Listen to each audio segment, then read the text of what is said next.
መዝናኛ የቅዱስ ዳዊት መዝሙር ነው እና ያልሆነ ሰው ስልክ ቢደውልላችሁ ማለት ሰው ስልክ ደውሎ ቢያስፈራራችሁ፣ ሰው በስልክ ቢሰድባችሁ፣ ያመናችሁት ቢከዳችሁ፣ አደጋ ወደ እናንተ እየመጣ እንደሆነ ብትሰሙ ከዳዊት መዝሙር አንድ አውጥታችሁ አንብቡ። የከተማ ሰው አንዳንድ ጊዜ የሚያሳዝነኝ ደግሞ በተለይ ታክሲ የሚሰለፍ ሰው ያሳዝነኛል። እውነቴን አይደለም ነግራችሁ አልዋሽም። ሰው ሲሰራ ውሎ ቤቱ ለመግባት ደግሞ ሰዓት ታክሲ ተሰልፎ ብር ይዞም ለካ ደግሞ መሄድ ያቅታል። ወረፋው ደግሞ 1 ሰዓት 2 ሰዓት ደግሞ ይፈጃል። እንደገና ሄዶ ምን ብሎ ታክሲውም ተወዷል አሉ። ከዛችሁ ግን ይሄ በታምር ነው ሰው የሚኖረው። ቅዱስ ዮሐንስ አፈወርቅ ምን ይላል? ስብከት እንዳሻሽል ከፈለጋችሁ እናንተ ያለባችሁን ችግር አሻሽሉ ይላል።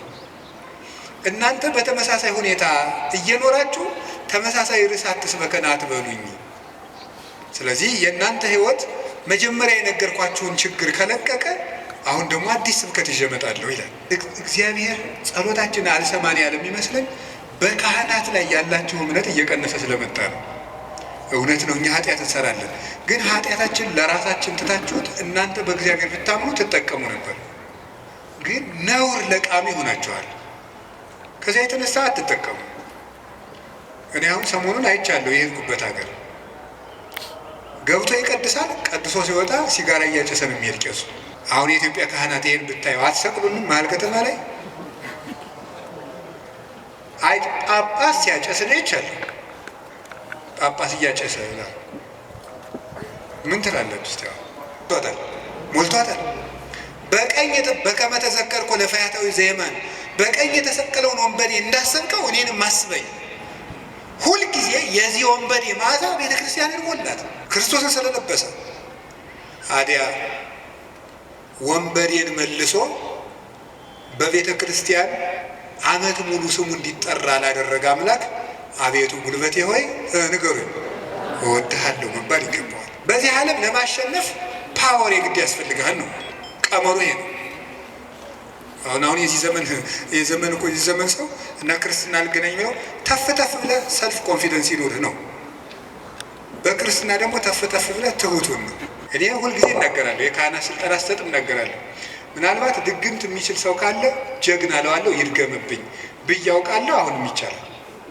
እንደ ወንድ የሆነ ጀግና በዓለም አለ የተባለ ጠንቋይ ይድገምብኝ ብዬ አውቃለሁ። ይኸው አሁንም የምትሰሙ ካላችሁ ድገሙብኝ። እኔ በጌታችን በመድኃኒታችን በኢየሱስ ክርስቶስ ስም ፍጹም አምናለሁ። ምግባሬ ከሰው ድሃ ሊሆን ይችላል። በክርስቶስ ስም ግን ቀልድ የለም። ስሙን በስመ አብ ወወልድ ወመንፈስ ቅዱስ በጠራሁት ጊዜ ውዬ ባድር አንዳች እንደማይዞረኝ አምናለሁ። እውነቴን ልነግራችሁ። በስመ አብ ወወልድ ወመንፈስ ቅዱስ አሐዱ አምላክ። በስመ አብ ወወልድ ወመንፈስ ቅዱስ አሐዱ አምላክ አሜን። ይትባረክ እግዚአብሔር አምላከ አበዊነ ቅዱሳን ዘሰባህ ምሕረቱ በላዕሌነ። ምሕረቱን ቸርነቱን ይቅርታውን በሕይወታችን ላይ ያጸናልን የአባቶቻችን ፈጣሪ የእኛም ፈጣሪያችን እግዚአብሔር ላደረገልን በልቡናችን አስበን በአንደበታችን ተናግረን ስለማንፈጽመው ቸርነቱ ሁሉ ስሙ የተመሰገነ ይሁን። የእናታችን የቅድስት ድንግል ማርያም የቅዱስ መስቀሉ የቅዱሳን መላእክት የቅዱሳን ነቢያት የቅዱሳን ሐዋርያት የቅዱሳን ጻድቃን በረከታቸው ረድኤታቸው ከሁላችን ጋር ይሁን።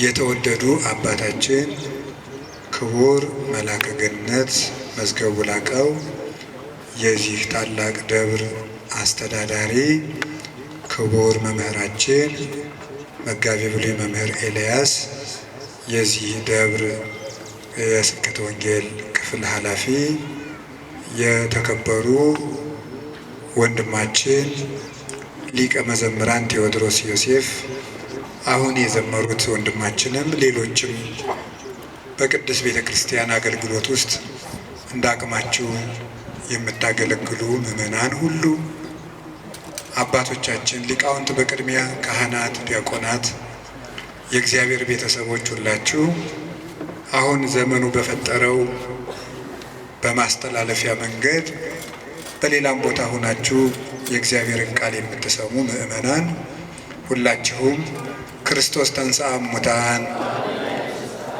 አሰሮ ለሰይጣን ሰላም ኮነ። ሰላምን የሰጠን አምላክ ክብር ምስጋና ይግባው። በመካከላችን ተገኝቶ እንዲያስተምረን ቅዱስ ፈቃዱ ይሁን። አፈቅረከ እግዚኦ በኃይሌ፣ ጉልበቴ ሆይ እወድሃለሁ በሚል ርዕስ ነው የምንማማረው። የቅዱስ ዳዊት መዝሙር 17 ቁጥር 1 ላይ የምናገኘው ኃይለ ቃል ነው። እስኪ ሁላችሁም አቤቱ ጉልበቴ ሆይ እወድሃለሁ በሉ። ደግማችሁ በሉ። አቤቱ ጉልበቴ ሆይ እወድሃለሁ በሉ። ሶስተኛ አቤቱ ጉልበቴ ሆይ እወድሃለሁ። እሺ፣ መዝሙር 17 ቁጥር 1 ላይ ቅዱስ ዳዊት የተናገረው ኃይለ ቃል ነው። ሁላችሁም እንደምታውቁት ቅዱስ ዳዊት የእግዚአብሔር ፍጹም ወዳጅ ነው። በእንባው የሚታወቅ አባት ነው። ይገርማችኋል፣ በቅድስና ሰው በሚያየው የቅድስና ውበት ዳዊትን የሚበልጡ ብዙ ሰዎች አሉ። በልብ ውበት ግን ቅዱስ ዳዊትን የሚያህል ሰው የለም። ልቡ ውብ ነበረ። ብዙ ኃጢአቶችን ውጣ ውረዶችን አሳልፏል። ነፍስም ገድሏል። የሰው ሚስትም ቀምተዋል። ብዙ ኃጢአቶችን ሰርቷል። ልቡ ግን እግዚአብሔርን የሚፈልግ በእግዚአብሔር ፍቅር የተነደፈ እግዚአብሔር የሚጠማውና የሚርበው ሰው ነበር። ጌታችን ኢየሱስ ክርስቶስ በማቴዎስ ወንጌል ምዕራፍ 5 ላይ ሲናገር ብፁዓን እለ ይርህቡ በእንተ ጽድቅ፣ ስለ ጽድቅ የሚራቡና የሚጠሙ ሰዎች ንዑዳን ክቡራን ናቸው ብሎ ተናግሯል። ስለ ጽድቅ የሚራቡ ንዑዳን ክቡራን ናቸው። ይህንን ብዙ ትርጉም ያለው ሲሆን ጽድቅ የሚርባቸው ሰዎች ንዑዳን ክቡራን ናቸው ብለው ይተረጉሙታል አባቶቻችን። ብዙ ትርጉም አለው ስለ ጽድቅ የሚራቡ የሚለው። ካለ እንጀራቸው ቆርሰው አጉርሰው፣ ካለ ልብሳቸው ቀደው አልብሰው መንግሥተ ሰማያትን ለመዋጀት እነሱ ጦም እያደሩ ለወንድማቸው ለእህታቸው ረሃብ ቤዛ የሚሆኑ እነዚህ ንዑዳን ክቡራን ናቸው፣ ብፁዓን ናቸው። ሰውነታቸውን ለመግታት ቀንሰው ከፍለው በመመገብ እየጾሙ የሚራቡ ንዑዳን ክቡራን ናቸው። የእግዚአብሔርን ቃል እማር አስተምር ብለው የሚራቡ የሚጠሙ ንዑዳን ክቡራን ናቸው። ስለ መንግሥተ ሰማያት ብለው የሚራቡ የሚጠሙ ብፁዓን ናቸው። ከኃጢአት ውሃ የሚጠሙም ንዑዳን ክቡራን ናቸው። ከኃጢአት እንጀራ የተራቡም ከዚያ ነፃ የሆነ ሰውነት ያላቸው ንዑዳን ክቡራን ናቸው። የመጨረሻው ግን ጽድቅ ራሱ የሚርባቸው ሰዎች ንዑዳን ክቡራን ናቸው። ጽድቅ የሚርባቸው ሰዎች ንዑዳን ክቡራን ናቸው። አንድ ሰው በደህና ሰንብቶ ምግብ አልበላም የሚል ከሆነ በእርግጥ ሰውየው እንደታመመ በዚያ እንጠረጥራለን። አሞት የሰነበተ ሰው ደግሞ ምግብ አቅምሱኝ ማለት ሲጀምር እየዳነ እንደሆነ በዚህ እንረዳለን። ጽድቅ የሚርበው ሰው ነፍሱ ጤነኛ ናት። እግዚአብሔር የሚርበው፣ ቃለ እግዚአብሔር የሚርበው፣ ማስቀደስ የሚርበው፣ ኪዳን ማድረስ የሚርበው፣ መጸለይ ግዴታ ሆኖበት ሳይሆን ርቦት የሚጸልይ፣ ጠምቶት የሚጸልይ፣ እግዚአብሔርን ፊቱን የማየት ረሃብ ያለበት የእግዚአብሔርን ፊት የማየት ጥማት ያለበት እሱ ብፁዕ ነው ማለቱ ነበር ጌታ። እንዲህ ያለች ነፍስ ካላቸው ቅዱሳን ውስጥ የመጀመሪያውን ቦታ የሚወስደው ቅዱስ ዳዊት ነው። እግዚአብሔር የሚርበው ሰው ነበር። እንዲህ ብሎ እንደተናገረ ሐሰስኩ ገጸከ ገጸ ዚአከ አሐሰስ እግዚኦ ኢትሚት ገጸከ ምኔ። አቤቱ ፊትህን እሻለሁ፣ አቤቱ ፊትህን ከኔ አትመልስ። አቤቱ ፊትህን እፈልጋለሁ፣ ከባሪያህም ተቆጥተህ አትራቅ። ኃጢአቴ ክፉ ቢሆንም እንኳን በኃጢአቴ ተቆጥተህ አትራቀኝ። ፈጣሪ ቸል አትበለኝ እያለ የእግዚአብሔር ፊት ይርበው ነበር። ወከመ አፈቅር ኃየል ሀበ አንቅዕተ ማያት ከማሁ ታፈቅር ነፍሴ ሀበ እግዚአብሔር አምላኬ። ዋልያ ወደ ውሃ እንደሚናፍቅ ሰውነቴ እግዚአብሔርን ተጠማች። ሲሳዬ ኮነኒ አንብዕየ የፈጣሪን ፊት ያለው ብዬ የማለቅሰው እንባዬም ምግብ ሆነኝ። ወተሐውከት እማት ዓይኔ ይላል በሌላው ዓይኖች ያንተን ፍርድ ከመፍራትና ፍቅርህን ከመፈለግ የተነሳ እንደ ተቆጡት ልጅ ብክን ብክን አሉ። ወአራስኩ ምስካቤ ወበአንባዬ አራስኩ ምስካቤ በእንባዬም አልጋዬን ምንጣፌን አርሰዋለሁ ያለ ይናገራል። በሌላኛው የመዝሙር ክፍሉ ደግሞ አምላኬ አምላኬ እገይስ ሀቤከ ፈጣሪ ሁልጊዜ በእግረ ልቡና ወደ አንተ ገሰግሳለሁ። ጸማት ነፍሴ ለከ ሰውነቴ አንተን ተጠማች። ማየዜ እበጽሕ ወእሬይ ገጾ ለአምላኬ ደርሼ የፈጣሪን ፊት የማየው መቼ ነው ይላል። እስከ ማየዜኑ ጊዜው ትረስዓኒ ለግሙራ አቤቱ ፈጣሪ እስከ መቼ ትዘነጋኛለህ? ደክማ አይንቴ እንዘ ይብላ ማየዜ ትመጽእ ሀቤ ዓይኖቼ መቼ ወደ እኔ ትመጣለህ እያሉ አንተን በመጠባበቅ ፈዘዙ ደከሙ። ማየዜ ትመጽእ ሀቤ ወደ እኔ የምትመጣ መቼ ነው? ወአሐውር በየዋህተ ልቤ ማእከለ ቤቴ አንተን በመጠበቅ በልቡና ቅንነት ጸንቼ እጠብቅሃለሁ። እግዚአብሔር እድል ፈንታዬ ጽዋ ተርታዬ ነው ያለ እግዚአብሔር ምግቡ፣ እግዚአብሔር ልብሱ፣ እግዚአብሔር መጠጡ ነበር።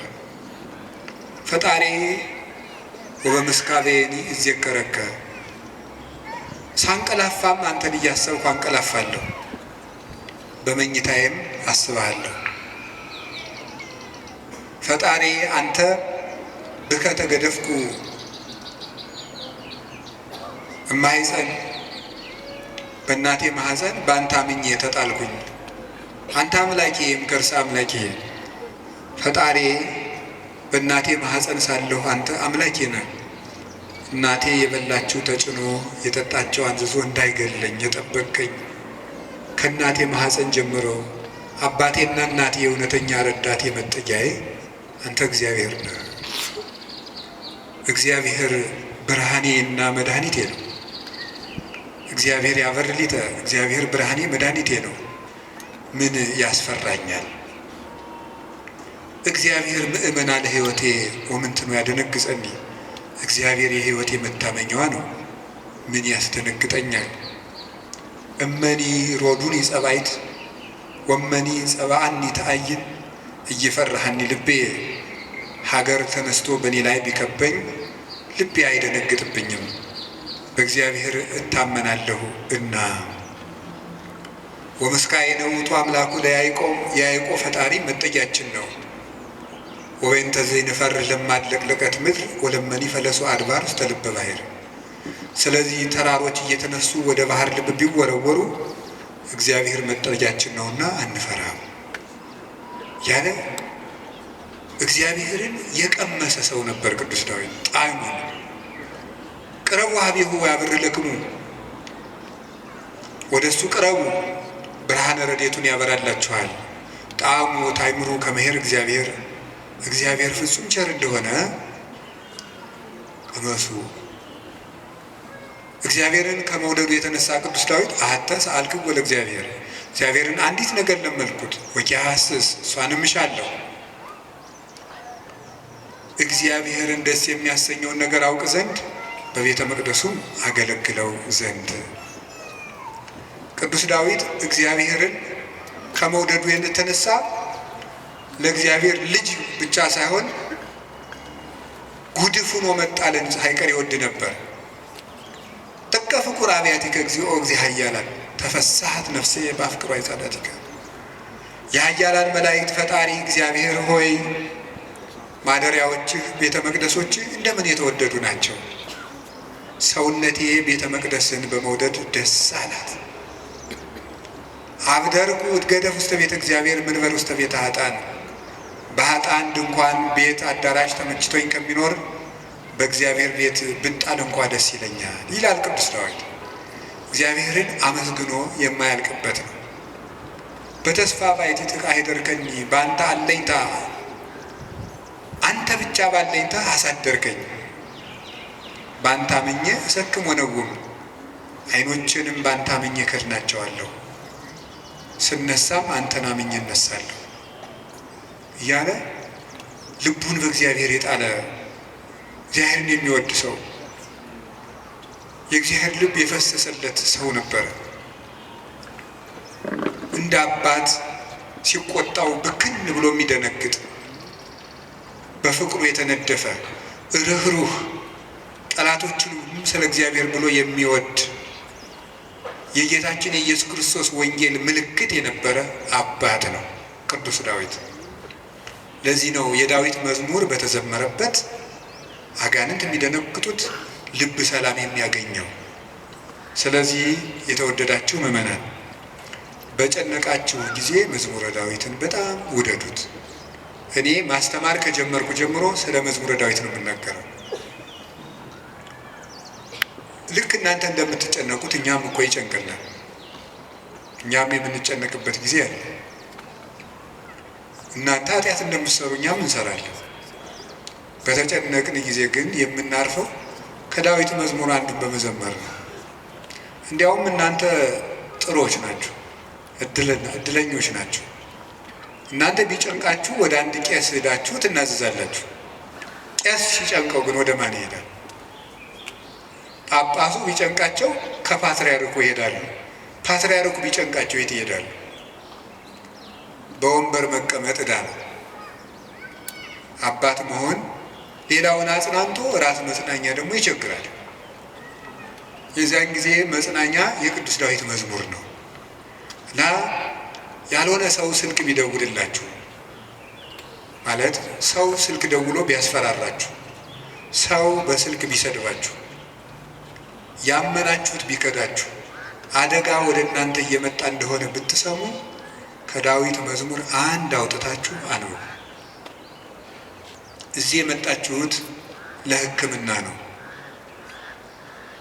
እንጂ እንደ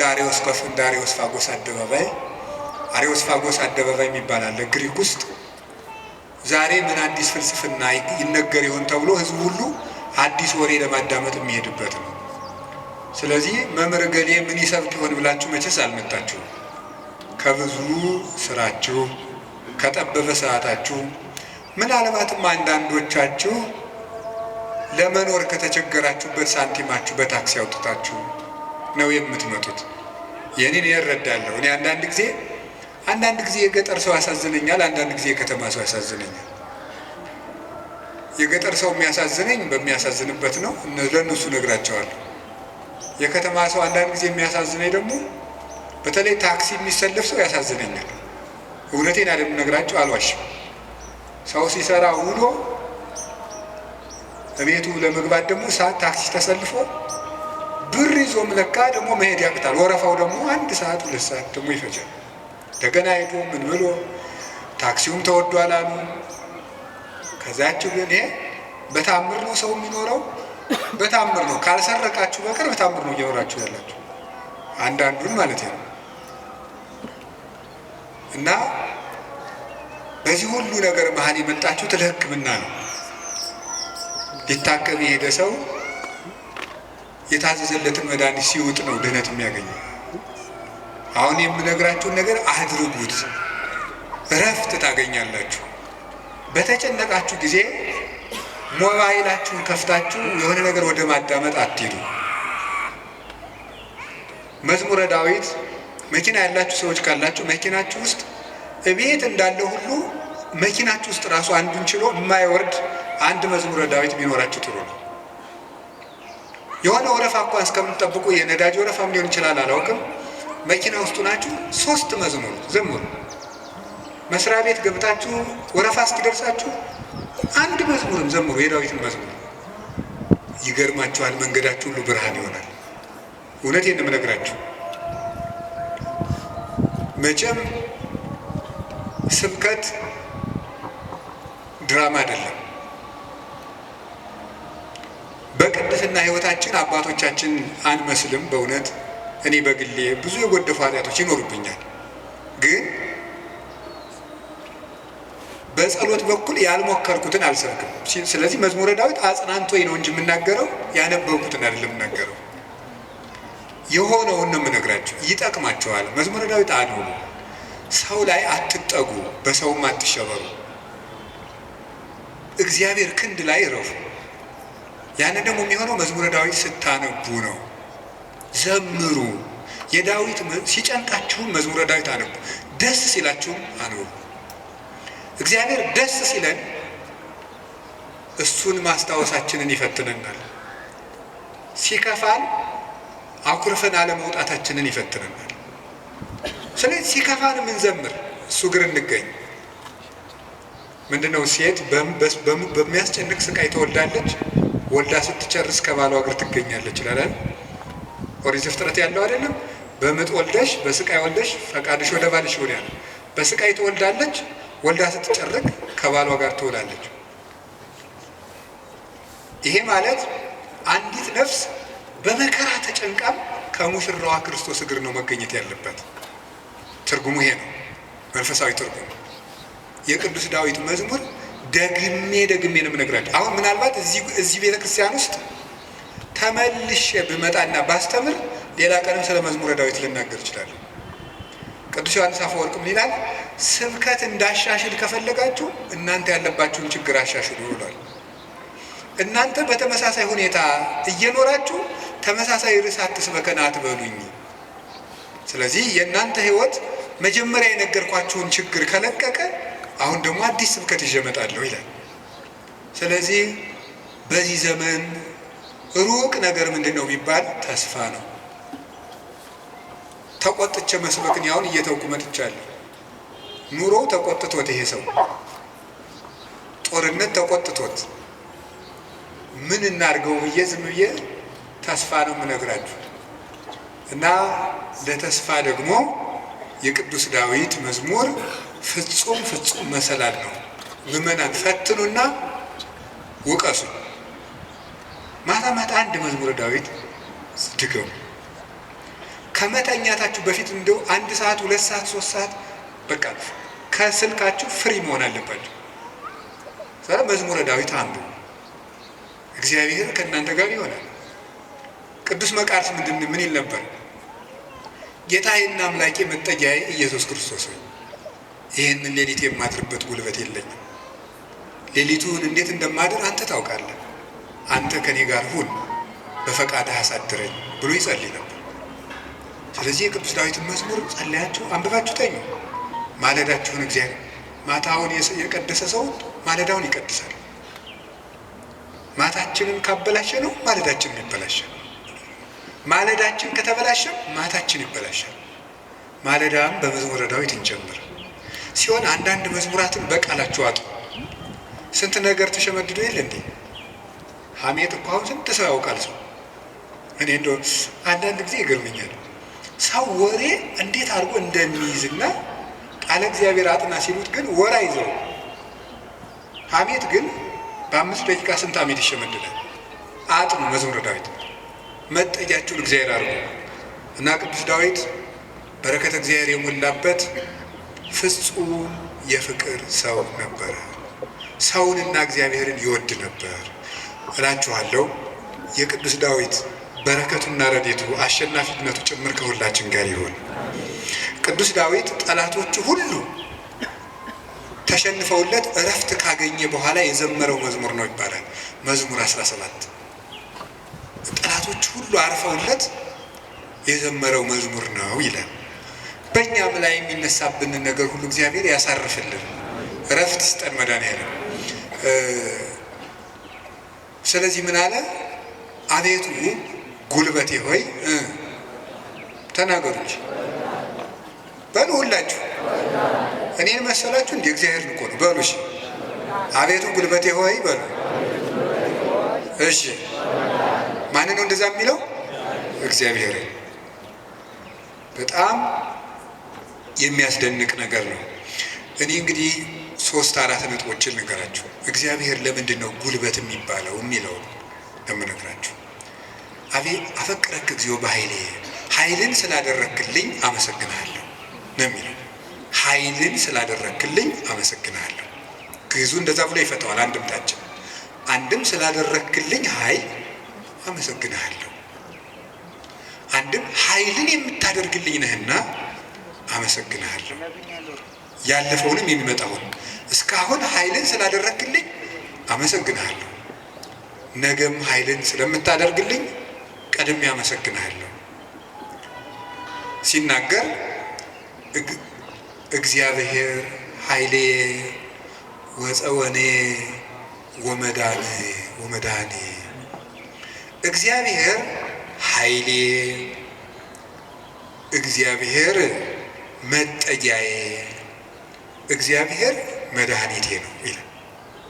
እግዚአብሔር ኃይሌ ነው፣ እግዚአብሔር መጠጊያዬ አምባዬ ነው፣ እግዚአብሔር መድኃኒቴ ነው።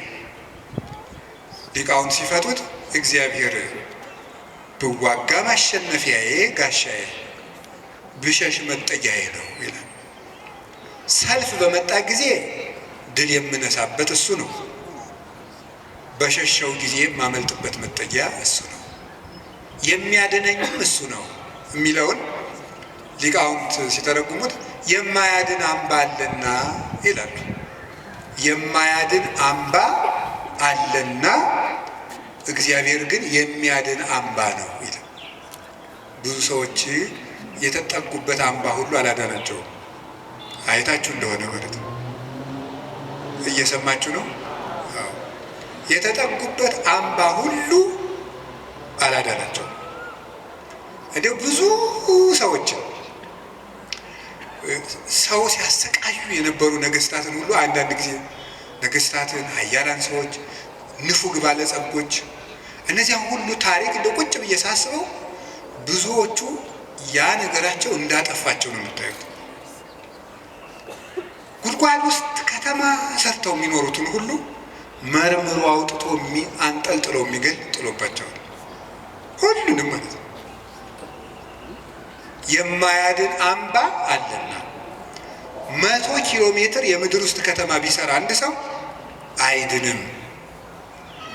እግዚአብሔር ፊት ከሆነ ግን መሀል ላይ መሀል ከተማ ላይ ምንም አይሆንም። በህዝብ መሀል ተሰውሮ ምንም አይሆንም። ዛሬ አቡነ ገብረ መንፈስ ቅዱስ ናቸው እንደምታውቁት። አቡነ ገብረ መንፈስ ቅዱስን አንዱ መነኩሴ ሂድና ጾም እንዲህ ያለ ቤተክርስቲያን ቅዳሴ ቀድሰን አሉት። አይ እንዴት አድርጎ ይሆናል? መነኩሴው በአብይ ጾም ከተማ ለከተማ እየዞረ ይሉኛል። ምዕመናን ከባዶች ናቸው እኮ ለማማት አይደለም። እኔ ግን ምዕመናን አንድ ነገር መናገር እፈልጋለሁ። እሱ ምንድን ነው? እኔ አሁን እግዚአብሔር ጸሎታችን አልሰማን ያለ የሚመስለን በካህናት ላይ ያላቸው እምነት እየቀነሰ ስለመጣ ነው። እውነት ነው፣ እኛ ኃጢአት እንሰራለን። ግን ኃጢአታችን ለራሳችን ትታችሁት እናንተ በእግዚአብሔር ብታምኑ ትጠቀሙ ነበር። ግን ነውር ለቃሚ ሆናችኋል። ከዚያ የተነሳ አትጠቀሙ። እኔ አሁን ሰሞኑን አይቻለሁ። የሄድኩበት ሀገር ገብቶ ይቀድሳል፣ ቀድሶ ሲወጣ ሲጋራ እያጨሰ ነው የሚሄድ ቄሱ። አሁን የኢትዮጵያ ካህናት ይሄን ብታየው አትሰቅሉንም? መሀል ከተማ ላይ አይ ጳጳስ ሲያጨስ ነው ይቻላል። ጳጳስ እያጨሰ ይላል። ምን ትላላችሁ እስቲ? ጳጳሱ ሲጋራ እያጨሰ ቡል እኔ ጳጳሳት ያጨሱ የሚለው አዋጅ አልናገርም፣ እነሱም አይሰሙኝም ብል ራሱ እሱም አይሰሙም። የእኛ ጳጳሳት እኔ አያደርጉም፣ አይሰሙም። ግን ማለት የፈለግኩት ሲጋራውን ቡል እያደረገ መጥተው እጁን ሳም አድርገው ትሄዳሉ ምዕመናን። እኔ ባይኔ እኮ ነው ያየሁት። ትናንት ራሱ አይቻለሁ። ዛሬ ጠዋት ነው የገባሁት። እነሱ እንደዛ ነው የሚያደርጉት። እግዚአብሔር ጋር እንጂ ሰው ነውር ላይ አይደለም የሚጠረጠሩት። ጉልበታችን መምጣት ያለበት ወደ እግዚአብሔር እንድንጠቀም መጠጊያ ማድረግ ያለብን እግዚአብሔር ነው። የዘመን ጉዳይ እንጂ ማንም ሰው ከእግዚአብሔር ተለይቶ የተጠጋበት አምባ ሁሉ አይረባውም፣ አይጠቅመውም። ከእግዚአብሔር የተጠጋ ግን ይኸው ኤልዛቤልን ታውቋታላችሁ አይደለም? ናቡቴን እንደዚህ አድርጋ አስገድላ፣ እሷ ግን በግንብ የተሰራ ምርጥ ቤት በዘመኑ ድንጋይ ተወርሮ የማይፈነቅለው ቤት በሙሉ ሰርታ፣ ሰረገላ የማይገባበት ቤት ፈርሳ፣ በጦር የማይወጋ ቤት ሰርታ፣ ይገርማችኋል፣ ገለው አውጥተው በመስኮት ነው እንዲያውም ጎትተው የጣሏት። ደሟንም ውሻ ነው የላሰው። መጽሐፍ ቅዱስ ይናገራል። የሚያድን አምባ እግዚአብሔር ነው። የሀብት አምባም አያድንም፣ የዘመድ አምባም አያድንም፣ የጦር የሰረገላ አምባም አያድንም። አንድ ሰው ብዙ ቀን ክፉ ነገር አልደረሰበትም ማለት መጨረሻው ያምራል ማለት አይደለም። ጽዋው ሞልቶ እስኪፈስ እግዚአብሔር ሊታገስ ይችላል። ትዕግስቱን የፈጸመለትና ሰው በቸርነቱ መጠቅመጥ ያቃተው ዕለት ግን የፍርዱን ጽዋ ይቀዳዋል። የሚያድን አምባ እግዚአብሔር ነው። እግዚአብሔር አምባዬ ነው፣ ተጠግቼ የማልፍበት የሚያድን አምባዬ እግዚአብሔር ነው። ዘመድም ስልጣንም ወገንም የጓደኛ ብዛትም መሳሪያም አያድንም። የሚያድነው እግዚአብሔር ነው። በዚህ ነው ኃይሌ ወፀወኔ ብሎ ወመድኃኔ የጨመረበት። የሚያድን አምባዬ አምላኬ ረዳኤ ወጡ ይከልቦቱ፣ ፈጣሪ እውነተኛ ረዳቴ ነውና እታመንበታለሁ። እውነተኛ ረዳቴ ነው ብሏል። እውነተኛ ረዳቴ ነው ሲል እውነተኛ ረዳት ማለት ምን ማለት ነው? እውነተኛ ረዳት ለምሳሌ አሁን ሰው እንጀራ አብልቶ እያበላ ወይስ እንዴት ታላድርግ አለው። ተወው አለው። አይ ምጽዋቱን ተወው ካልከኝ ማነው ውዳሴ ከንቱን ተወው ካልከኝ ምጽዋቱን ምተዋለሁ አለው። በል እንግዲህ ከነ ውዳሴ ከንቱ መጹት አለው። ምክንያቱም ሰው አዝመራ ዘርቶ ምንም ባይጠብቀው ለእሸት ያህል ጥቂት አያጣፍም። አንተም ከነ ውዳሴ ከንቱ ስጥ ዝም ብለህ እግዚአብሔር በረድኤቱ ዋጋ ይነሳሃል። ስለዚህ እገሌ መመስገን ፈልጓል አትበሉ። ይፈልግ፣ እኛ ምን አገባን? ይፈልግ ማለት የፈለኩት ግን እውነተኛ ረዳት የተባለው በመርዳቱ የማይመካ እግዚአብሔር ነው። በመርዳቱ አይመካም። ገብቷችኋል አይደል? አንዳንድ ሰው ሱሪ ገዝቶ አቀማመጣችሁን ሁሉ ኦዲት ማድረግ ጀምሩ። ሱሪ ከገዛላችሁ አንተ ጭቃ ላይ ለምትቀመጥ የሚል ሱሪቱን እያየ ነው እሱ ስለገዛል ይችላል ነው። እኔ ያላየው እንደዛ የሚያደርግ ሰው አይቻላውቅ። እንደሱ ነው የምታደርገው የሚል ማለት ነው። በይፋ መከራ የሚያለው እውነት የሚመጻደቅ ኧረ እንረጋጋ። በማን ላይ ነው ለዚህ የበቃል? አናውቅህም፣ ውሃ ቀቅለህ የምታድር አልነበርክም የሚል ሰው አለ። እንደዚህ ጠቅ የሚያደርግ በነገር መልሱ። እግዚአብሔር እንደዚያ ባሽሙር አያወጋም ሰጠው ብሎ እውነተኛ ረዳቴ ነው ያለው እሱ ነው። እግዚአብሔር ሳይሰለች ይረዳል።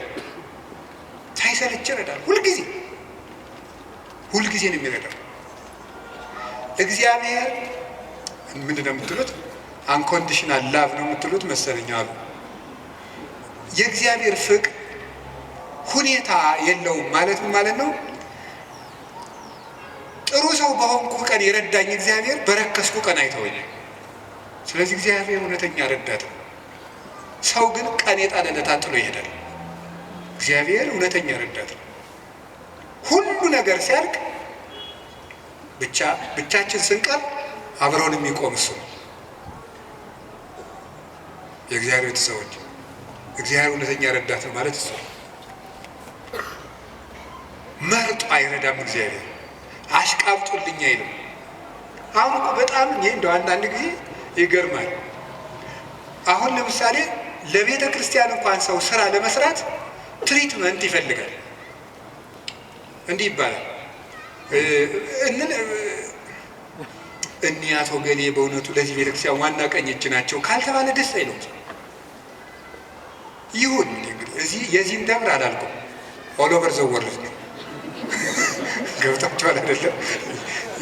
የዚህን ደብር ማለት ሳይሆን በቃ በአጠቃላይ ሰው እኔንም ጨምሮ ማለት ትሪትመንት በቃ ኮሚኒኬሽኗ ካላማረች ወይ አለቃው ወይ ሰባኪው ወይ መምህሩ ገብረ ስላሴ ወለተ ስላሴ መጣችሁልን አልተባለ አይሆን።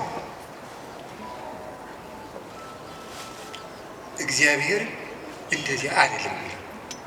አሁን ዝም ብለህ መጥተህ እግዚአብሔር ሆይ ሳንል ዝም ብለን እንዲሁ ቆም መብንን ይሰማል፣ ልብን ያዳምጣል እግዚአብሔር።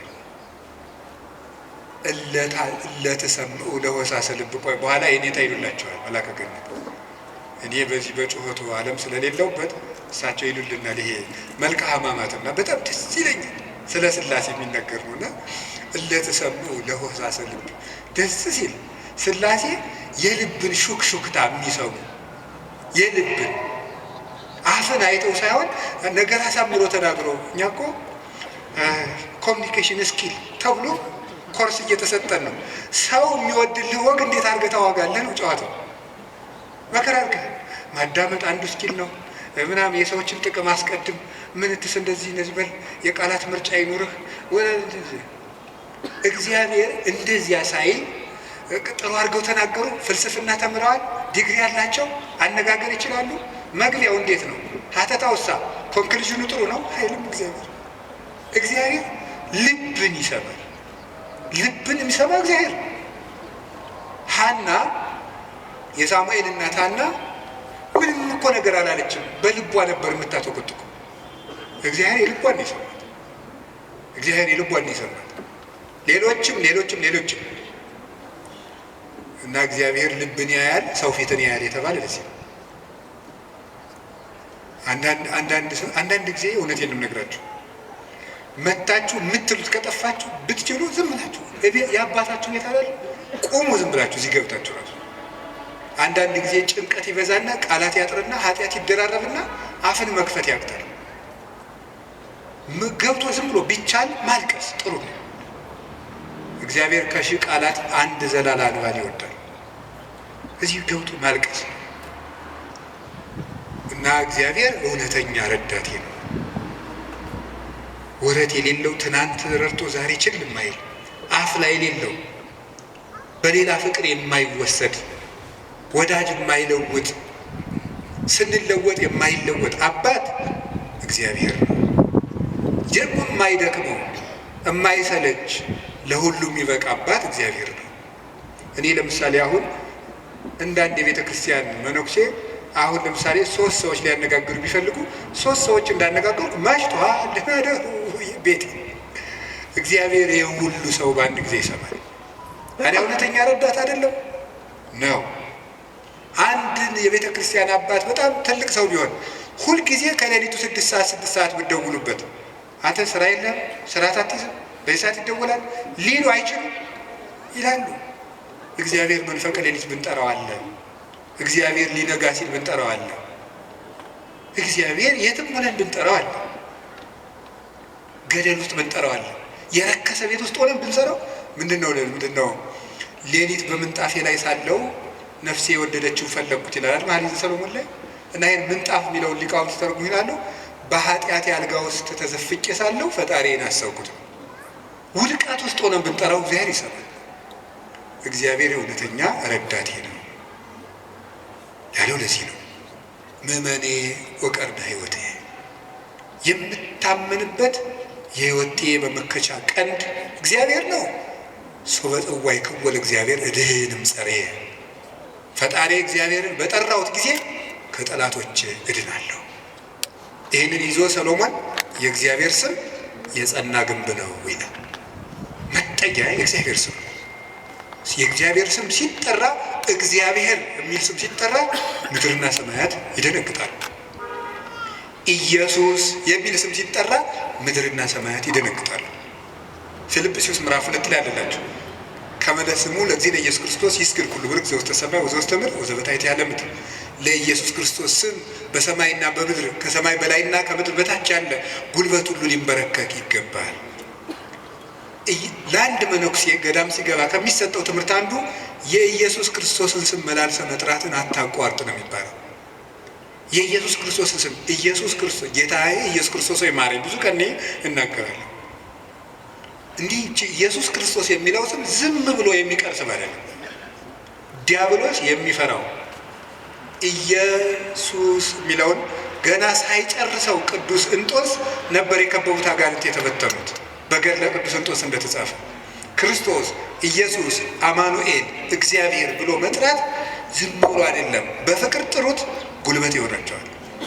ስለዚህ ጉልበቴ ሆይ እወድሃለሁ ያለው ከዚህ የተነሳ ነው። የእግዚአብሔርን ስም በጠራሁት ጊዜ ከጠላቶች እድናለሁ። ፈሪ አትሁኑ፣ ጠንቋይ አትሁኑ። ውሸታም ነው ጠንቋይ፣ አትፍሩ። ምናልባት እደግምባችኋለሁ ምናምን ቢል ምንም አትፍሩ። አሁን ይሄ ድሮማ ምን ያደርገ ይሄ ጠንቋይ ሁሉ ጨው በቂጣ ቅቤና በርበሬ አንድ ላይ ሆኖ በገጠር በነገራችሁ ላይ ጨው የሚባል በርበሬ ነው እና በጣም ይገርማል። እና በጨው እንጀራ በላው ካልክ ሳልት አይደለም እንትን ነው በርበሬ ነው። እና በጨውና በቅቤ ተቀብቶ ቂጣ ያንን ያዞሩና አጋንንቱ ምናምን ብለው ደጋሞ ቱቱቱቱ ብለው መንገድ ላይ በቃ እያማተሙ መብላት ቄስ ተማሪ ተመስገን ይላል። በስመ አብ ወወልድ ወመንፈስ ቅዱስ ግጥም አድርጎ ነው። የሰይጣን እንጀራ የለውም። ማን አባቱ ነው ለሰይጣን እንጀራ የሰጠው? ይቅርፋት አምዳ ምንም የለም ማምላክ። ሰይጣን ደግሞ የት አባቱ ነው እንጀራ ያለው? ደግሞ እሱ መቼ የቆፈረውን መቼ የፈጠረውን እንጀራ ነው። እንጀራን ለሰይጣን አትስጡ፣ ምንም ለምንም አትስጡ። አትደንግጡ።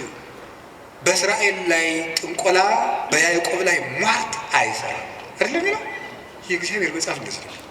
የእግዚአብሔር ስም የጸና ግንብ ነው። እኔ ሁልጊዜ እናገራለሁ፣ የካህናት ስልጠና ስሰጥም እናገራለሁ። ምናልባት ድግምት የሚችል ሰው ካለ ጀግና እለዋለሁ፣ ይድገምብኝ ብዬ አውቃለሁ። አሁንም ይቻላል። እንደ ወንድ የሆነ ጀግና በዓለም አለ የተባለ ጠንቋይ ይድገምብኝ ብዬ አውቃለሁ። ይኸው አሁንም የምትሰሙ ካላችሁ ድገሙብኝ። እኔ በጌታችን በመድኃኒታችን በኢየሱስ ክርስቶስ ስም ፍጹም አምናለሁ። ምግባሬ ከሰው ድሃ ልሆን እችላለሁ። በክርስቶስ ስም ግን ቀልድ የለም። ስሙን በስመ አብ ወወልድ ወመንፈስ ቅዱስ በጠራሁት ጊዜ ውዬ ባድር አንዳች እንደማይዞረኝ አምናለሁ። እውነቴን ልነግራችሁ። አሁን እኔ ሰው በጫማ ይደገምበታል በምናምን ይችላል። እኔ ጫማዬን ትቼው ነው የምመጣው፣ ውጭ ትቼው ነው የምገባው። መድገም ይቻላል። 4 ነጥብ። ምንም አልሆነም። እናቱ ድንግል ማርያም ለእኔ መጠጊያዬ ናት። በእናትነቱ ምንም ቢሆን ከእሷ አቅፍ እጠጋለሁ። እንደዛ ከሆነ ደግሞ ምንም ሊሆን አልችልም። ስለዚህ አባ ጊዮርጊስ የተናገረው ሁልጊዜ የምወደው ቃል አለ። ለመኮነ ሰማይ መድሄ ወምድርኒ ማይረጸ እመተጣበቁ ለሐሪጾቴ ምንተ እንከ ይረስዩኒ ለማ አንቲ ምስሌ። ሰማይ መጅ ምድር ወፍጮ ሆነው አጣብቀው ቢፈጭኝ አንቺ ከኔ ጋር ከሆንሽ ምን እሆናለሁ? ኦግዝእቴ ቅድስት ድንግል ማርያም ዘበዕብራይስጢ ማርያም፣ በዕብራይስጢ ማርያም የምትባይ እመቤቴ ቅድስት ድንግል ማርያም ሆይ ለመወልድኪ አፍቀረኒ መኑ ይጸልአኒ። ልጅሽ ከወደደኝ ማን ይጠላኛል? ፀሐይ ይሴብሐኒ ወወር ይባርከኒ ወከዋክብት ይቀድሱኒ። ልጅሽ ከወደደኝ ፀሐይ ይዘምርልኛል፣ ጨረቃም ያመሰግነኛል፣ ከዋክብት ይዘምሩልኛል። በእኔ ላይ ማንም በጠላትነት መነሳት አይችልም ይላል አባ ጊዮርጊስ። ልጅሽ ከጠላኝ ግን ማን ይወደኛል? ሰውን ልላችሁ የፈለግኩት ፈሪ አትሁኑ። ጠንቋዩን ይሄ ምናምን ውሸታውን እንደዚህ የሚለውን አትስሙት። እደግምብሃለሁ፣ ማንም ድሪቶ የፈለገውን ቢያይ ፈሪ አትሁኑ። በሙሉ ልቤ የማምነውን ኢየሱስ ክርስቶስን እንዲህ እናገራለሁ፣ እውነቴን ነው። ስለዚህ እግዚአብሔር የምዋጋበት የደህንነት ቀንድ በሬ በቀንዱ እንደሚጠበቀው እኔ በእግዚአብሔር ተጠብቄ እኖራለሁ ይላል ቅዱስ ዳዊት። እግዚአብሔር ሁላችንንም ይጠብቀን፣ ከሌሊት ከሚሰብር በቀን ከሚወርጅ ያድነን መድኃኒዓለም። ሁላችን በሰላም ወጥተን እንድንገባ ይፍቀድልን። ስለዚህ ጉልበቴ ሆይ በሉ እስኪ ምን አላችሁ በሉ እንጂ። ስለዚህ ጉልበቴ ማለት ኃይሌ ማለት ነው። አሁን ትንሽ ነገር ስለዚህ ተናግሬ ትምህርቴን ለመቋጨት እንሞክር። ኃይል፣ በዚህ ዓለም ላይ ኃይል የሚባሉ ብዙ ነገሮች አሉ። የኤሌክትሪክ ኃይል አለ፣ የፊዚክስ ኃይል አለ፣ ሌላም ብዙ ኃይል አለ። እነዚያን ኃይሎች እዛው ትቻቸው ግን በዚህ ደግሞ በማህበራዊ ኃይል በሚባለው ደግሞ ጥሩ ኃይሎች አሉ። እነሱ ኃይሎች ሶሻል ፓወርስ የሚባሉት እዛ ውስጥ ምን አለ? ለምሳሌ የመጀመሪያው እና አንዱ ኃይል የሚባለው የሞራል ፓወር የሚባል አለ። ሞራል ፓወር ማለት የስነ ምግባር ኃይል ማለት ነው። የስነ ምግባር ኃይል የሚባለው ሁለት ይከፈላል። የመጀመሪያው አርአያነት ይባላል። አርአያነት ብዙ ከሚናገር አንድ ድርጊት ያለው ሰው ዓለምን ይመልሳል። እንግዲህ በዚህ በፔዳጎጂ ትምህርት አዲስ አበባ ዩኒቨርሲቲ ያሳተመው አንድ መጽሐፍ ላይ እኔም አንብቤያለሁ። ሰዎች በመማር ማስተማር ሂደት ውስጥ መጀመሪያ የሚያስታውሱት ያዩትን ነው። መጀመሪያ ያዩትን ነው። መስማት መጨረሻ ላይ ነው። ወይም በተግባር አራቱን ባስቀምጠላችሁ ሰው የሚያስታውሰው መጀመሪያ ያደረገውን ነው፣ ቀጥሎ የተናገረውን ነው፣ ሶስተኛ ያየውን ነው፣ አራተኛ የመጨረሻ ደረጃ የሚወጣው ሰው የሚያስታውሰው የሰማውን ነው። ከዝቅተኛ ወደ ከፍተኛ በወስዳችሁ ደግሞ ሰው የሚያስታውሰው የሰማው ነው። በዝቅተኛ ደረጃ የሚያስታውሰው የሰማው ነው። ቀጥሎ ከሰማው ይልቅ ያየውን አይረሳም። ካየው ይልቅ የተናገረውን አይረሳም። ከተናገረው ይልቅ ያደረገውን አይረሳም የሰው ልጅ። ስለዚህ ሰውን ብዙ ከምትነግረው አሳየውን። አርአያነት ገዢ ነው እና በዓለም ላይ ትልቅ ተጽዕኖ አሳዳሪ ሀያላን ሰዎች የሚባሉት የሚያደርጉ ሰዎች ናቸው። በአርአያነት የሚያደርጉ የሚያስገድዱ ሰዎች ለጥቂት ቀን ሰው ፈርቶ ያገለግላቸዋል። አርአያ የሚሆኑ ሰዎች ግን የሰውን ልብ ሳይዋጉ ይገዛሉ ይባላል። አርአያ የሚሆኑ ሰዎች ዓለሙ ሁሉ ለምሳሌ አንድ ነገር እንገራቸው። ቅዱስ እንጦንስን ታውቁታላችሁ አይደለም? ቅዱስ እንጦንስ ግብፅ ሲገባ አንድ መነኩሴ ነው። አሁን በኢትዮጵያ ብቻ ስንት 2000-3000 ገዳማት አይኖርም? ኢትዮጵያ ብቻ ለምሳሌ እኔ የምኖርበት ገዳም ብቻ 300 መነኩሴ አለ። ስለዚህ ምን ማለት ተመልከታችሁ። አንድ እንጦንስ አልተዋጋም። የፈላስፎች የንግግር ጥበብ የለውም። ስብከት አልሰበከም። በኑሮው ግን የግሪክ ፈላስፎችን ሁሉ ወደ በረሃ እየጠራ መነኩሴ ያደረጋቸው። የአርአያነት ኃይል ከንግግር ኃይልም ከጦርነት ኃይልም ይበልጣል ይባላል። በዛውም እንግዲህ ቢሮ የምትሰሩ ሰዎች ካላችሁ ሰውን ከምትቀጡት ይልቅ አርአያ ብትሆኑት ሰው ሁሉ ይገዛላችኋል። ሰዓት የማታከብሪ ወዮልሽ፣ ሰዓት የማታከብር ወዮልህ ከማለት እርስዎ ሰዓት ቢያከብሩ ሰው ሁሉ ሰዓት ያከብራል እንደ ማለት ያለ ነው። አንድ ሁለተኛ ደግሞ ሪኒዋል ፓወር የሚባለው የመታደስ ኃይል ነው፣ ወይም የንስሐ ኃይል ነው። ኃይል የሚባለው ንስሐ ገብቶ የመለወጥ ኃይል። ከክፋት የተመለሱ ሰዎች በዓለም ላይ ተጽዕኖ የማሳደር ኃይል አላቸው። ለምሳሌ ቅዱስ ጳውሎስ ምንድን ነው የሚለው? ዘአነ ቀዳሚሆሙ ለኃጥአን አይደል የሚለው? እኔ መጀመሪያቸው የምሆን ኃጥአንን ከኔ ጀምሮ የእግዚአብሔር ፈቃድ ለሰዎች ሁሉ እንዲድኑ ነው ነበር ያለው። ስለዚህ ንስሐ የገቡ ሰዎች በዓለም ላይ ተጽዕኖ ይፈጥራሉ። ቅዱስ ጳውሎስ የመጀመሪያው፣ ቅዱስ ጴጥሮስ፣ ማርያም ግብፃዊት፣ ሙሴ ጸሊም የግብፅ ገዳማትን በሙሉ መዓዛው በሙሉ ያወዳል። ቅዱስ ዳዊት የንስሐ ሰው ነው። ሰሎሞን የንስሐ ሰው ነው። ንስሐ የገቡ ሰዎች ኃይል አላቸው። እግዚአብሔር እንዲያውም እንደተነሳ ያህል የሚወደው የለም። በሉቃስ ወንጌል ምዕራፍ 15 እንደተጻፈ ካልበደሉ ጻድቃን ከ99 ነገደ መላእክት ይልቅ ንስሐ በሚገባ አንድ ኃጢአተኛ በሰማይ መላእክት ደስታ ይደረጋል ተብሎ እንደተጻፈ። ስለዚህ ንስሐ ኃይል አለው፣ ኃይል አለው። አሁን ቅዱስ ዳዊት እግዚአብሔር ኃይሌ ነው ሲለው ስነ ምግባር ብሰራ ስነ ምግባር እንድትሰራ የረዳኸኝ አንተ ነህ ማለቱ። ጥሩ ነገር ሰርቼ ከሆነ ያለ አንተ ጥሩ መሆን አልቻልኩም ማለቱ።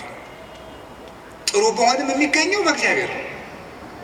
እግዚአብሔር ከተማን ካልጠበቀ ጠባቂዎች በከንቱ ይደክማሉ፣ እግዚአብሔር ቤትን ካልሰራ ሰራተኞች በከንቱ ይደክማሉ የሚለው ሲተረጎም፣ አባቶቻችን ሲተረጉሙት ቤትን ካልሰራ ሰራተኞች በከንቱ ይደክማሉ የሚለው ሲተረጉሙት እግዚአብሔር ምግባረ ቤትን ካልሰራ፣ እግዚአብሔር ሀገረ ምግባርን ካልሰራ፣ እግዚአብሔር ሰውነትን ካልጠበቀ በንጽህናው ሰው መጠበቅ አይችልም።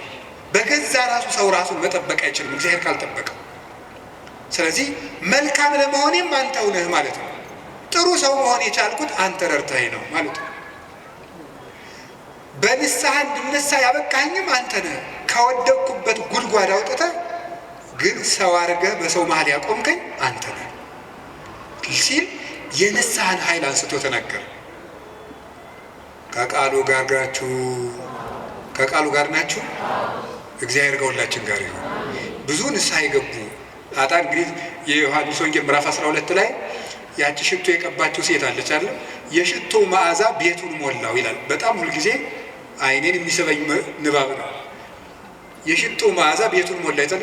ሊቃውንት ሲተረጉሙት ቤት የተባለች ቤተ ክርስቲያን ናት። ክርስቶስ ያለበት ቤተ ክርስቲያን ናት። ክርስቶስ ያለበትን ቤት ያቺ ሴት ያመጣችው ሽቱ ሞላው ማለት ምን ማለት ይመስላችኋል?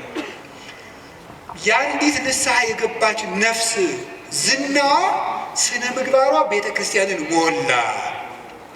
አሳዳጁን ጳውሎስ አይደለም እንዴ ተነስተን ቅዳሴ ላይ ቅዱስ ሐዋርያ ጳውሎስ ሰናየ መልእክት ፈዋሴ ዱያን ዘነሳይከ አክሊለ ሰአል ወጸልይ በእንቲአነ ያድኅን ነፍሳተነ በብዛ ሳህሉ ወምሕረቱ በእንተ ስሙ ቅዱስ የሚባለው እኮ አሳዳጁ ጳውሎስ ነው። የዚያች ሴት ሽቶ ቤቱን ሞላው ማለት ንስሐ የገባች ነፍስ መዓዛ ቤተ ክርስቲያንን ይሞላል። ተዘከረነ ሳይባል ቅዳሴ ተቀድሶ ያውቃል? ሰምታችኋል? ይቀደሳል ነው አትሰሙ? ተዘከረነ ሳይባል ቅዳሴ ያልቃል። ስለዚህ የዚህ ወንበዴ መዓዛ ቤተ ክርስቲያንን አልሞላትም? ሞልቷታል። በቀኝ በከመ ተዘከርኮ ለፈያታዊ ዘየማን በቀኝ የተሰቀለውን ወንበዴ እንዳሰብከው እኔንም አስበኝ። ሁልጊዜ የዚህ ወንበዴ መዓዛ ቤተ ክርስቲያንን ሞላት ክርስቶስን ስለለበሰ። አዲያ ወንበዴን መልሶ በቤተ ክርስቲያን ዓመት ሙሉ ስሙ እንዲጠራ ላደረገ አምላክ አቤቱ ጉልበቴ ሆይ ንገሩኝ እወድሃለሁ መባል ይገባዋል። የኃጢአትን ሸክም ፈንቅዬ ወጥቼ በፊትህ እንድቆም ያደረገኝ አምላኬ ሆይ ጉልበቴ ሆይ እወድሃለሁ። የእግዚአብሔር ቤተሰቦች ያለ እግዚአብሔር ጉልበት ካለንበት ኃጢአትን መውጣት አንችልም። አንዳንድ ጊዜ ሰይጣን ምን ሊለን ይችላል? አይ እንዲሆኜ ረክሼ ቤተክርስቲያን አልሄድም፣ እንዲሆኝ የረክሼ የጸሎት መጽሐፌን አልነካውም። እንዲህ ባረኩበት እጄ እንዲህ በርጎ እንደ ይገርማቸዋል እኮ ጸሎተኛ ለመሆን ምን ያስፈልጋል ቢሏቸው አንድ አባት መጸለይ አሏቸው። ጸሎተኛ ለመሆን መፍትሄው ምንድን ነው ንገሩኝ እንጂ መጸለይ ነው። ወደ እግዚአብሔር ቤት ለመምጣት መፍትሄው ምንድን ነው? ወደ እግዚአብሔር ቤት መምጣት ብሎ እንጂ ንገሩኝ እንጂ ወደ እግዚአብሔር ቤት ለመምጣት መፍትሄው ምንድን ነው? ጥሩ ሰው ለመሆን መፍትሄው ምንድን ነው? ከነ ክፋታችን መምጣት። ምክንያቱሳ የዮሐንስ ወንጌል ምዕራፍ 7 ላይ ጌታ ምን ብሎ ነግሮናል? እኔ ውሃ ነኝ። እስኪ ውሃ በሉ። የተጠማ ቢኖር ወደ እኔ ይምጣ ሲል እኔ ምንድን ነኝ ማለቱ ነው። ስለዚህ ወደ ወንዝ የሚሄድ ንጹህ ሰው ነው ያደፈ ሰው ነው? ንገሩ። ያደፈ ሰው ነው። እንዲያውም ካደፍን ነው ቤተክርስቲያን መምጣት ያለብን። ልንነጻ ነው የምንመጣው። ውሃ የሚቀዳ የተጠማ ሰው ነው? የጠጥቶ የጨረሰ ሰው ነው? የተጠማ ሰው። እንግዲያውስ ክርስቶስ ለእኛ ለተጠማ ነው ያስፈልገን። ለደረቀ ዛፍ ውሃ እንደምናጠጣው እንዳይደርቅ እንደምናጠጣው ደረቅ ለሆነችው በረሃ ለሆነችው ነፍሳችን የሕይወት ውሃ ክርስቶስ ያስፈልገናል። ፍሬ ቢስ ለሆነው ቅጠል ብቻ ለሆነው ሰውነታችን የሕይወት ውሃ ክርስቶስ ያስፈልገናል። መምጣት የሚያስፈልገን ለእኛ ነው። ጉልበቴ ሆይ እወድሃለሁ ምንለው በእግዚአብሔር ጉልበት እንጂ ሰው በጥረቱ ብቻ ከኃጢአት ሊወጣ አይችልም። ምዕመናን እንደዛ ነው የምነግራችሁ። ክርስቶስ ካልጠራን በቀር እውርነታችን አይለቀንም። ማርያም መግደላዊት እኮ ጥርጥሩ እንደያዛት እንዲሁ አትክልተኞች ወስደውት ይሆን ያለች በኋላዋ ማርያም ብሎ ድምፁን ሲያሰማት ነው ፊቷ የበራላት። መድኃኔዓለም ሲጠራን ነው ልባችን የሚበራው። እንዲጠራን ደግሞ ሁልጊዜ መምጣት አለብን። እሱ ጉልበት ሲወጣን ነው የሚወጣው። ቅዱስ ጴጥሮስ ወደ ውሃው ሲሰጥም አቤቱ ብቻቸውን ቁመው ሺህ ቤተ ክርስቲያን የሆኑት መምህራን አቤቱ ጉልበቴ ሆይ እወድሃለሁ ቢሉት የተገባ ነው። ሌላው የመከራ ኃይል አለ። እስቲ የመከራ ኃይል በሉ። ስንት ኃይል ነገርኳችሁ? ምንድን አይ ተመስገን እንደው በሉሽ። የሥነ ምግባር ኃይል በሉ። ሌላስ? የእውቀት ኃይል። ሌላስ? አቤት የመከራ ኃይል። እሺ የሥነ ምግባር ኃይል። ከዚያ በፊት ምን ብያችሁ ነበር? የአርአያነት ኃይል የሚባለው ይሄ ሞራል የሚባለው እሱ በሁለት ተከፍሎ ስነ ምግባርና አርአያነትና ንስሐ ብለን ከፍለናል። ቀጥሎ የእውቀት ኃይል ብዬ ነገርኳችሁ። ሶስተኛ አሁን የምነግራችሁ ደግሞ የምንድን ነው? የመከራ ኃይል ነው። የመከራ ኃይል የሚባለው ጉልበቴ ሆይ እወድሃለሁ ያለው አሁን ቅዱስ ዳዊት አሸንፏል። ዘመኑን በሙሉ ጠላቶችን አሸንፏል። ያሸነፈ ግን በውጊያ ሳይሆን በምንድን ነው? በመከራ ነው ያሸነፈው። ይገርማቸዋል።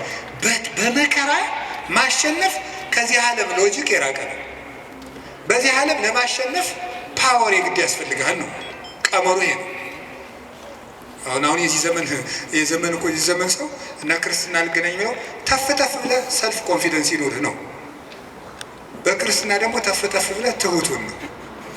ነገሩ ወዲያና ወዲህ ከብቶቿል አይደለም። ትሁት የሆነ ከፍ ይላል። አሁን ደግሞ ራስህን ከፍ አድርግ፣ አትጣል ነው። እንደዚህ ማስታወቂያ ስራ ገንባ፣ ራስህን አስታውቅ በደንብ። እንደዚህ ነው። የፈለግከውን ነገር ስራ፣ ስለማንም አትጨነቅ፣ ግድ አይኖርህ። እንደዚህ አይነት ነገር ነው የሚሰበከን። እንደሱ የሚባል ነገር የለም። እንደሚባለው 100% ኮንፊደንስ ኔጌቲቭ ኮንፊደንስ ነው ይባላል። ስለዚህ ተገቢ አይደለም። ምንድን ነው ታዲያ? እኛ መከራ ማሸነፍ ነው የሚባለው።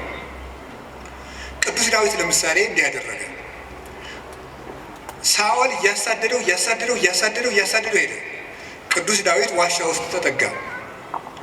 ሳኦል ዳዊትን ፈልጎ ተኛ እና አበኔር ይባላል የሳኦል የጦር አበጋዝ ከሳኦል ከጨርቁ ጫፍ ቆረጥ አድርጎ ዳዊት ወስዶ አለፍ ብሎ አበኔር አንተ የውሻ ሬሳ አይመሰልክ ጌታህን እንዲያርገን የምትጠብቀው አለው። ተኝቶ ነበር ያም ማለት ነው። ግን የቅዱስ ዳዊት ጋሻ ጃግሬዎች አረ ዛሬ እግዚአብሔር ጠላትህን በእጅህ አሳልፎ ሰጥቶልሃል እንበለዋል። እናንተ እኔ ከእናንተ ጋር ምን አለኝ? እግዚአብሔር በቀባው ላይ እጄን አላነሳም እና አባቶቻችን እንዲያውም ትልቅ መከራ ሊገል የመጣ ጠላትን እጅ ላይ ጥሎ ምሮ መስደድ ነው ይላሉ። ይሄ እኮ የልብ መከራ ነው። እናንተ አሁን ታደርጉታላችሁ? አሁን እኔ ለምሳሌ ዱላ ይዤ ያባረርኳቸው ቤታችሁ በመጣን ነው ኋላ አጥቻችሁ እኔን ድንገት እንቅልፍ ቢጥለኝ ተነስታችሁ እንዴት ነው የምታረጉ? ምንም አታረጉ። እናንተ ክርስቲያኖች ናችሁ። ለሁሉም ግን ዳዊት ሰው የማይወጣውን ተራራ የወጣ ተራራ ነው የሚባለው። ለዚህ የልብ ጉልበት ያስፈልጋል። ትዕግስተኛ ለመሆን የልብ ጉልበት ያስፈልጋል። አሁን እኮ ሰው ገለባ ነው። ፍርድ ቤት ውስጥ ባልና ሚስት ተካሶ ዓለም እየቀለጠ ያለ ትዕግስት በማጣት አይደለም? በቃላት ጦርነት አይደለም? እንዲሁ አታፍሩም ወይ? እንዲህ ብሎ ሰድቦኝ እንዲህ ብላ ሰድባ እያላችሁ እንዲሁ አታፍሩም ወይ? እውነቴን እኮ ነግራችሁ ጦር ይዞ የመጣውን ጠላቱን እጁ ላይ ሲያገኘው እግዚአብሔር በቀባው ላይ እጄን አላነሳም። ሌላ ቀን እኮ ደግሞ ምን አደረገው? ዳዊት ወልዴ ቃል ከማይዜኒ ዳዊት ወልዴ ቃል ከማይዜኒ ዳዊት ስትዘምር እኮ ደስ ይለኛል እና በገና ደርድርልኝ አለው። የዋሁ ዳዊት በገና ሊደረድር ሲሄድ ጦሩን ሳኦል ይዞ ሲወረውርበት አድነን እግዚኦን ብእሲኩይ አቤቱ ከክፉ ሰው አድነኝ ሲል ጦሩ ወዳ ከግድግዳው ላይ ተተከለች። ያንን ደግሞ መልሶ ሌላ ቀን ፈልጎ አገኘ። አሁንም ሳይገለው ጥሎት ሄደ። ዳዊት ሳኦል እየፈለገው ሄደ። ዳዊት ግን ይላል ለእግሙ ድህር የሆኑ ጠላይቴ ጠላቶቼ ወደ ኋላቸው ይመለሱ ይላል። ሳኦል መንገድ ጠፍቶት ተመለሰ። ደክሞ ማሸነፍ የእግዚአብሔራዊነት። ከዛ ምን አደረገ? ጎልያድ በመጣ ጊዜ ዳዊት በሰይፍ ነው ያሸነፈ በጠጠር? እስኪ ንገሩ። ስለዚህ የዳዊት ጉልበት ሰይፍ ወይስ እግዚአብሔር? ንገሩኝ። ጠጠሯ ናት ያሸነፈች ወይስ የእግዚአብሔር ስም? የእግዚአብሔር ስም ከተጫናት ጠጠርም ኃይል አላት። እግዚአብሔር ከሌለው ግን ሰይፍም ያስገድላል። ጎልያድ ሰይፍ ይዞ ሄደ፣ ዳዊት እግዚአብሔርን ይዞ ሄደ። ከዚያ በኋላ ስም ወረገመኒ በአማልክት ይሁርኩሳን በረገሙ ጣዖቶቹ ረገመኝ። ዋን ሳይኩ ሰለስተ ሃይማኖ ሙስተፈለግ እኔ 3 ድንጋዮችን ከባህር አነሳው ወጸፍክቦ ዲበ ፍጽሙ ግንባሩን አልኩት አሚሃ ወርቀ በኃይል እግዚአብሔር በእግዚአብሔር ላይ ያን ጊዜ ወደቀ። ወነሳይኩ ዘምላይሌው ሰይፍ ከሱ ሰይፍን ወሰድ ወመተርኩ ርሶ ለጎልያድ የጎልያድ አንገት ቆረጥኩት አለ። በራሱ ሰይፍ እንዲወድቅ ያደረገው ጉልበቴ ሆይ እስኪ በሉ ሁላችሁ ንገሩ እንጂ። አዎ ይሄን የሚያደርገው የእግዚአብሔር ስም ነው። ቅዱስ ዳዊት አንተ ብላቴና ጨንገር ይዘህ የምትመጣ እኔ ውሻ ነኝ ነበር ያለ ጎልያድ። እና እንግዲህ ስጋህን ለሰማይ ወፍ ለምድር አራዊት ቆራርጬ እሰጠዋለሁ አለ። አዎ አንተ ከውሻም ታንሳለህ። ውሻ ጌታውን ያውቃል፣ አንተ ግን ፈጣሪን አታውቅም። አንተ በሰይፍ ትመጣለህ፣ እኔ ግን አንተ በምትገዳደረው በእስራኤል አምላክ ስም እመጣለሁ አለ። የእግዚአብሔርን ስም ይዞ ሄደና ያንን 6 ክንድ እስራኤልን ያስጨነቀ ሰው ገረሰሰው። ስለዚህ ጉልበቱ እግዚአብሔር ነው። ጉልበቴ ሆይ እወድሃለሁ አለ። ከገዛ ቤተ መንግስቱ አኪጦፌል የሚባል መካሪ ተነስቶ አቤሴሎምን የገዛ ልጁን አስነስቶ ምንድን ያደረገ? ዳዊትን ሲያዋርደው የዳዊትን ሚስቶች በሙሉ እስራኤል በተሰበሰቡበት ድንኳን አስጥሎ አገር እያየ የአባትህን ሚስቶች ድፈራቸው ብሎ ገብቶ የአባቱን ሚስቶች እንዲደፈር በመጽሐፍ ቅዱስ የተጻፈ ነው አድርጎ አኪጦፌል የሚባል ሰው አዋረደው። ዳዊትን ሄደ፣ ተሳል ወጥቶ ሄደ ከቤተ መንግስቱ። ዳዊት ኃያል እኮ ነው። ስሙ ሲጠራ እኮ የሚደነግጥለት ነው። ኃያላን የጦር መሪዎች አሉት። ግን ምንድን ነው ያደረገ? እግዚኦ ሚበዙ ለይሳቅዩን ብዙሃን ቆሙ ላይ ዲ ብዙሃን ይቤልዋ ለነፍሴ እያደህነች አምላክኪ አንተስ እግዚኦ ምስካየ አንተ አቤቱ የሚያስጨንቁኝ ምንኛ በዙ፣ ብዙዎች በእኔ ላይ በጠላትነት ቆመዋል፣ ሰውነቴንም የሚያድንሽ የለም ይሏታል። አቤቱ አንተ ግን መጠጊያዬ ነህ፣ ከራሴ ላይ በላይ ያለ ዘውድም አንተ ነህ እያለ በልቡ ተንበልብሎ ካሸዋ ላይ ወድቆ ያለቅስ ነበር። የዚያ ጊዜ አኪጦፌል ይገርማችኋል አገሩ ገብቶ ዳዊት ከተመለሰ አይምረኝም ብሎ በገዛ እጁ ታቆመው።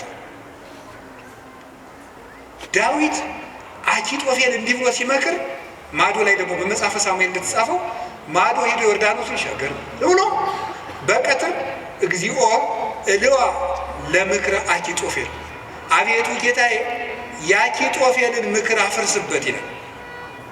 በዳዊት ሞት እየተመከረ ዳዊት ምን ያደርጋል? አቤቱ የአኪጦፌልን ምክር አፍርስበት ይላል። የመከረበትን ሰውዬ ሄዶ እንዳያስረው ተሰዷል። ጉልበት የለውም ዳዊት፣ ሰራዊት አልቆበታል። ስለዚህ ምን አደረገ? አንድ ጉልበት አለው፣ እግዚአብሔር ነው። የአኪጦፌልን ምክር አፍርስበት አለ።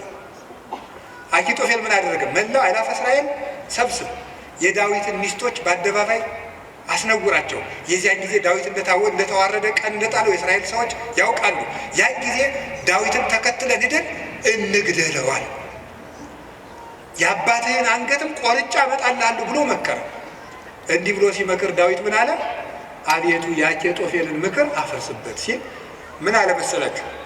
እግዚአብሔር በጠላቱ በአቤሴሎም ላይ የምክር ጥርጥር አሳደረ። አይ የአንድ ሰው ምክር አይበቃም፣ ሌላ ሰው ምክርን ጨምር የተባለ አለና የዳዊት የቀድሞ አማካሪ የነበረ ኩሲ የሚባል ሰው ነበር። ሽማግሌውን ኩሲንም እስኪን ጠይቀዋል። ኩሲ እንደምን አለ? ደህና ነኝ። ምን ነው ቀድሞ ስታማክረው የነበረው ዳዊት ሲሰደድ እዚህ ቀረ? እኔ ምን ጊዜ የማማክረው እግዚአብሔር የቀባውን አለ። ውስጡ ቅኔ ነው። ቅኔው ምንድን ነው? አሁንም እኮ የማን አማካሪ ነኝ እያለው ነው። አንተንማ እግዚአብሔር አልቀባም እያለው ነው። አሁንም የእሱ ነኝ እያለው። ለእሱ ግን የመሰለው ምን እያለው ነው? አንተን ከሾመ ያንተ አማካሪ ሆናለሁ እያለው መስሎታል። እዛ ምን አደረገው? አኪጦፌል ምን ብሎ መከረ? አኪጦፌል እንዲህ ብሎ መክሯል። አንተ ምን ትላለህ? አኪጦፌል ቶሎ ብለን ዳዊትን እንግደለዋል። አንተሳ ምን ትላለህ አለ። ዳዊት ምን እያለ ነው? አቤቱ የአኪጦፌልን ምክር ተናገሩ እንጂ አፍርስበት በሉ እንጂ እያለ ያለቅሳል።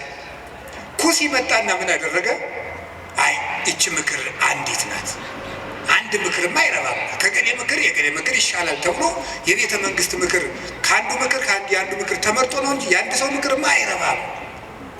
ስለዚህ ምክር ይመከር፣ ቆይ ውለን እንደር። አባትህ ዳዊትን ታውቀዋለህ፣ ኃያል ነው። እነ አበጋዞቹ እነ ኢዮአብም ኃያላን ናቸው። አሁን ሂደን ይፍጀን እንዴ? ነገር ግን መላው አእላፈ እስራኤል ገና ይሰብሰቡ፣ ምክርም አበርክተን እንምከር። ከዚያ በኋላ ህዝቡን ከሰበሰብን በኋላ ዳዊትን ከተራራ ላይ ያገኘነው እንደሆነ አውርደን ከውሃው እንመጠብጠዋለን፣ ሜዳ ላይ ያገኘነው እንደሆነ እንደ በረዶ እንወርድበታለን። ይሄ ነው እንጂ አሁንም ሄደን እንፈጅ ብለህ ነው አሉ። እሺ እንግዲያስ ያንተ ምክር ይሻላል አሉ። በጎን ምን አደረገ? ኩሲ ዳዊትን በዚህ ባጠገብ አትደር፣ ዮርዳኖስን ተሻገር፣ ሊገልህ ይመጣል። ዳዊት ይህን ሰምቶ ተሻግሮ ሄደ። ከዚህ በኋላ ምን አደረገ? ተሻግሮ ከሄደ በኋላ አቤሴሎም እሱ አባቱን ተከትሎ ሊገል በሰረገላ ሆኖ በጫካው ውስጥ እያሰገረ ፈረስ ሲሄድ ፀጉሩን አሳድጎ ስለነበረ ፀጉሩ ከዛፍ ላይ ተንጠለጠለና ሞተ። ዳዊት ግን ፈረስ ላይ አልወጣ፣ ምክር አላማከረ። አቤቱ የአኪጦፌልን ምክር አፍርስበት እንዳለ የክፉዎችን ምክር አፍርሶ ዳዊትን ስለታደገው አቤቱ ጉልበቴ ሆይ ሙሉት እናንተ እወድሃለሁ ያለው ስለዚህ ነው። እግዚአብሔርን መውደድ እንዲህ ያለው ጉልበት ይሰጣል። ሲሰድበው እንኳን ሳሚ ወልደየራ የሚባል አንድ የውሻ ሬሳ ሳይመስልክ መቼም ሰው የዚህ ዘመንም ሰው እንኳን እንደዛ ሳይመስል አይቀርም። አሽቃባጭነት ይበዛዋል። ማለት ምን ማለት ነው? ሁላችሁንም አይደለም፣ እነማንም እንደሆነም አላውቅም። ዞሮ ዞሮ ግን ባለስልጣንን ሲሻር መሳደብ እናውቅበታለን ነው ለማለት የፈለግኩት። ሲሾም ትንፍሽ የለም፣ ሲሻር ስለ አፄ ኃይለ ሥላሴ ነውር የሚወራው በደርግ ዘመን ነው። ስለ ደርግ ዘመን የሚወራው ቀጥሎ ባለው ነው። ቀጥሎ ስላለው የሚወራው ቀጥሎ ባለው ነው። ነገ ደግሞ የሚወራው ምን እንደሆነ ያላውቀው። ስለዚህ ልናቸው የፈለግኩት ምንድን ነው? ቀን ሲጥለው ጎበዝ ሰውን የተሾመም ቢሻል ያጣም ቢያገኝ ከእውነት ጋር ቁሙ እንጂ ሰውን ቀንጥሎታል ብላችሁ አትሾም። እንዲሁ ለስጋም ተመልሶ ሊመጣ ይችላል። አጉል ነው፣ ተመልሶ ሊሾም ይችላል። ለነፍስ ግን ሰውን ቀንጥለው ምን ይላል ሰሎሞን? ቀን የሚያመጣውን አታውቅምና በጠላት ውድቀት ደስ አይበልህ ይላል። ስለዚህ ሳሚ የሚባለው አንድ የውሻ ሬሳ የመሰልክ ጭንጋፍ አለው ዳዊትን ያህል ጌታ ያን ከፍ ያለ ሰማይ እነ አቢሳ የሚባለው የእህቱ ልጅ ይሄ የውሻ ሬሳ የመሰለ አንገቱን ልቁረጠው አለ። ተው እግዚአብሔር ሰደበው ብሎት ነው አለ። እግዚአብሔር ሰደበው ብሎት ነው። ይሄ ስድብ የሚያመጣውን ዋጋ አታውቅም አለው። ዳዊትም ጠላቶቹ ሁሉ ጠፍተው መልሰው ዘመኑ ተመልሶለት ቤተ መንግስቱ ገብቶ ፈጣሪውን አገልግሎ ዘመነ ቅዱሳንን ተጉዞ የእግዚአብሔርን እረፍት አረፈ። አቤቱ ጉልበቴ ሆይ እወድሃለሁ ያለው ደካማ እንባው ጦር የተሸከሙ ጠላቶችን ድል ስለነሳችለት ነው። አሁንም ጉልበት እግዚአብሔር ጉልበታችን ነው ማለት በአጭር ቃል ለመጠቅለል አንድ እግዚአብሔር ጉልበታችን ነው ማለት ነው። ከኛ እውቀት ውጭ የሆነ ነገርን እግዚአብሔር ያደርግልናል። አንድ ከኛ እውቀት ውጭ የሆነ ነገር ለምሳሌ አንድ ሰው ትዝ ይለኛል።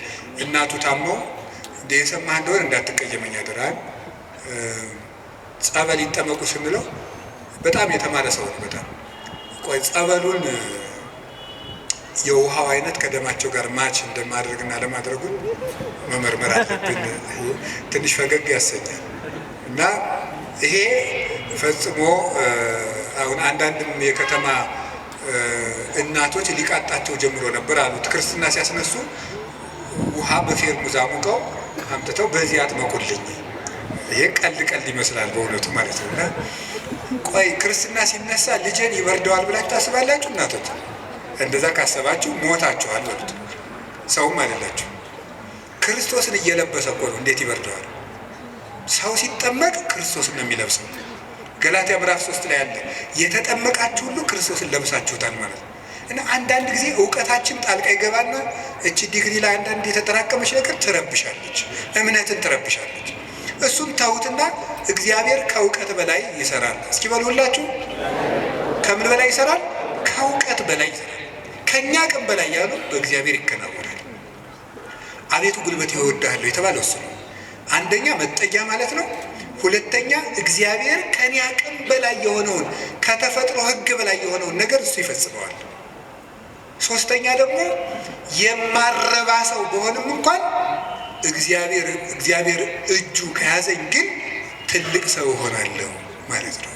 እግዚአብሔር ጉልበት ሲሆነው ውሃ ይገባና ምን ይሆናል? ጸበል። አፈር ይገባና ምን ይሆናል? እምነት። እግዚአብሔር ጉልበት ሲሰጣት የ15 ዓመት ልጅ ማንን መሸከም ትችላለች? ድንግል ማርያም እግዚአብሔርን ተሸከመችው።